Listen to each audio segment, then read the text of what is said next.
Hi, my name is Peter Krykant. I currently work for Cranston as an events and campaigns lead for the organisation, and I'm happy to consent for this video to be used by Judy and I suppose what I'd like to talk a little bit about is my own personal experience of homelessness, injecting drug use, and what led me to operating the unsanctioned consumption site in Glasgow. I spent a number of years myself homeless, injecting drugs in really terrible conditions. Had a lot of infections, soft skin tissue infections, abscesses, and felt really stigmatised in society. And a number of years later, I started working in this environment and working with people who were HIV positive or at risk of HIV in Glasgow. So we had a political debate about if we could open these facilities, these drug injection facilities. So I decided to do that, and I operated that for about a year in Glasgow. And I think what I've learned, not just from that, but also from visiting sites in Melbourne, from visiting sites in Mexicali and Tijuana, and Portugal, Spain and Denmark, is that the difference between the fully medicalised models and the models that are much more peer-led is that the models that have peers and people who have used drugs or people who do use drugs, as points of contact and people who are there when somebody arrives, is that actually the engagement levels can be a lot higher. People maybe want to actually spend more time in those types of facilities. The restrictions are not, the restrictions don't put people off actually coming along in the first place. And also, just in terms of, expansion and having these sites in more places, it doesn't cost anywhere near as much to run a site when you don't have this, highly medicalised environment, which we know is not needed. Ultimately, these facilities, really all you need is oxygen and people who are trained in overdose reversal and how to use naloxone. So I think we complicate it when we over medicalise it and it becomes institutionalised.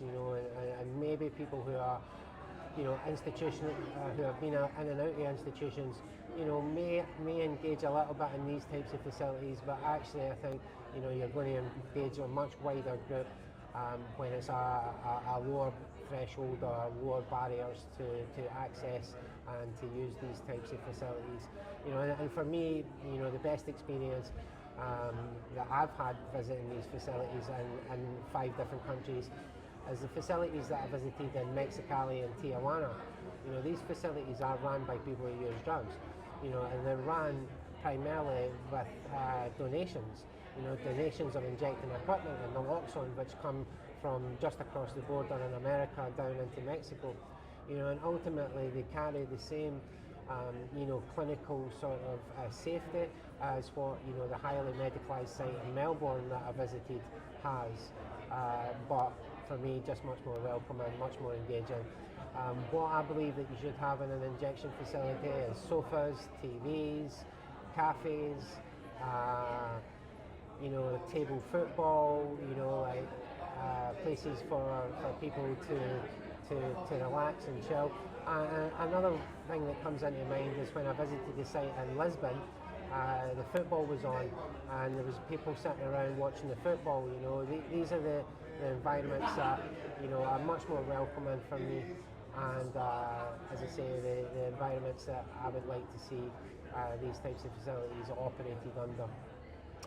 And thank you so much, Peter. And just finally, what gives you hope in this sector? At the moment it's very, very difficult to find much hope. That most of the hope that I sort of have is, from my own peers and the people that, that surround me in terms of other drug users. Because as a person who uses drugs, the hope certainly doesn't come from the system.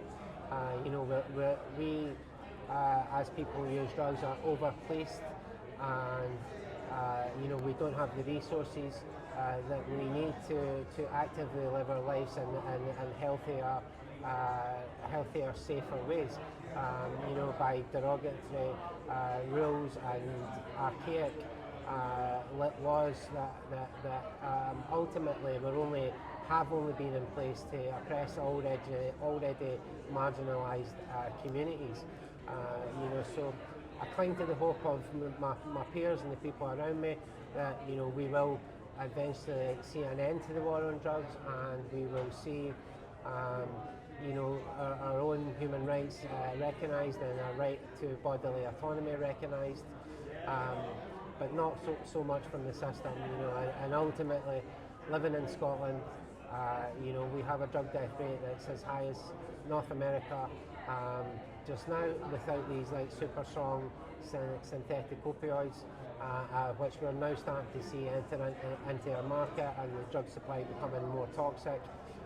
So we really need these changes to be made now, because we are already suffering, and too many families are losing loved ones, and we know what works. We know safer supply works. We know that regulation works. So we need these changes now to stop our friends and our family dying around us. Thank you so much for your time, Peter. No problem.